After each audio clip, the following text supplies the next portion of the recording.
Hello guys! What's up? And good morning sa ating lahat. So panibagong vlog na naman tayo guys. At this time, may bagong parcel na naman na dumating. At ito yung order natin para ilalagay natin sa ating helmet. Ito po yung dashcam holder. Siguro naalala nyo yung ating vlog dati about sa action camera na SJ4000 na iniligay ko lang dun sa may motor. So nung ginamit natin at nag-video tayo, medyo maanog yung kuha. So ang daming nag-comment na dapat doon ko daw sa helmet ilagay. So yan, nag-order na tayo ng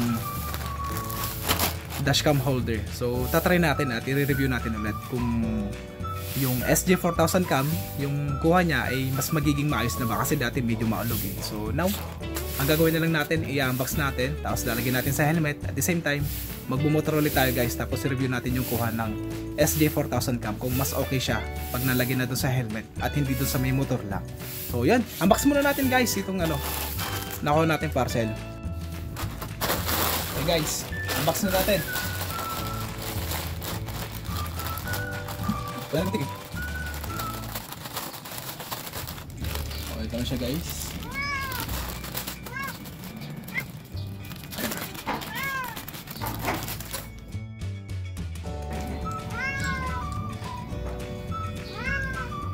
Sama para dito.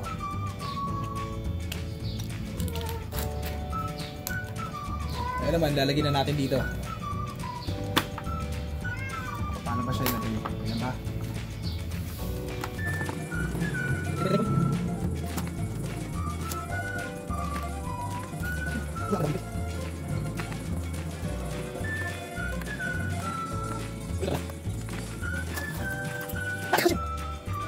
So yeah guys, pagkatapos natin malagay, higpitan na lang. Hihigpitan na lang natin guys. Wala namang ring.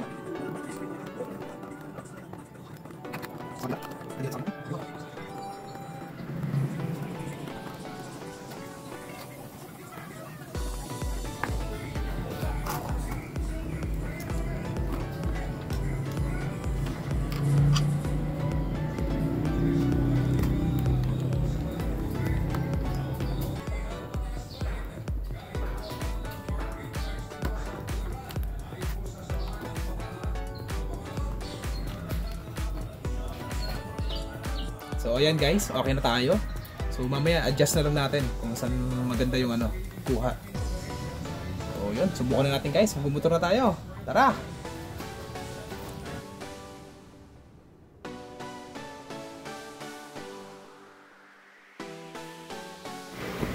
So ayan guys, yung kuha natin.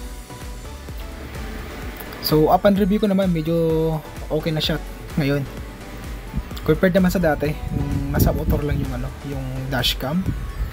So dito yung takbo ko, binibilisan ko ng konti para syempre masubukan talaga natin, lalo na pag nadaan sa mga medyo may lubak. At medyo mapapansin nyo, pag nadaan sa may lubak, talagang may alog pa rin. So ganoon naman talaga. Cheap lang naman kasi yung camera natin. So wag natin i-expect na makuha niya talaga yung gusto natin. So at least ito, ginawa natin ng paraan. Nilagay natin sa helmet para at least medyo mas stable na yung kuha ng video. So ayan, check nyo lang po mag-comment lang din po kayo sa mga nakapanood dati ng vlog natin kung talagang nagbago ba. Pero para sa akin talagang mas okay na siya ngayon. Ayan, medyo binibilisan din natin ng konti guys para at least masubukan natin talaga. Yan. Tapos pinadaan natin sa medyo may lubak.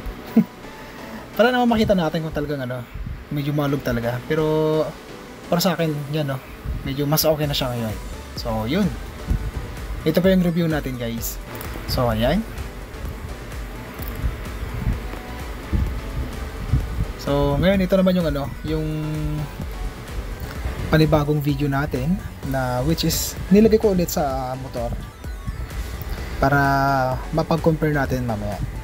Kasi mamaya pagsasamahin ko yung dalawang yan para makita nyo kung ano yung pagkakaiba.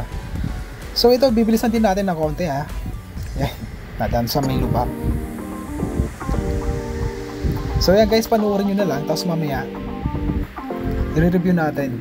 Or kayo mismo yung magko-comment kung ano yung pagkakaiba. Kasi makikita nyo talaga medyo malug tong itong dashcam pag nandito sa may motor.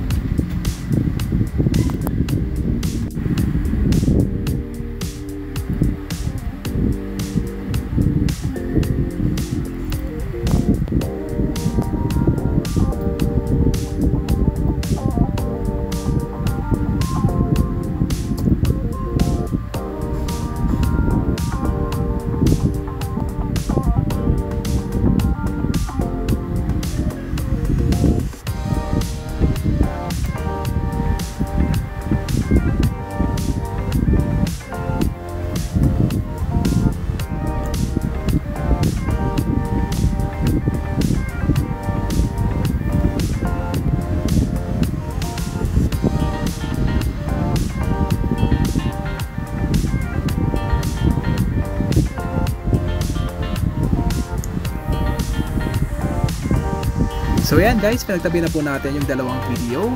So dito nakita ko talaga mas stable po yung kuha ng dashcam na nasa helmet lang compared naman sa nasa motorsiklo yung dashcam. So yan, medyo mabilis po yung takbo natin dito guys ha. At gusto ko lang din idagdag pala guys na kahit mabagal yung takbo natin ay talagang malog yung dashcam pag nasa motorsiklo. So for me, siguro gagamitin ko pa tong dashcam na to pag may long rides ako na nagmumotor. Gusto ko subukan yung capacity nito talaga kung pwede pa pang vlog. So once again, salamat ulit sa pagsubaybay sa ating video. Please don't forget to like, subscribe, and share our video. Kaya naman, hanggang sa muli, mag-iingat po kayo lagi. God bless, and see you again next video. Bye bye!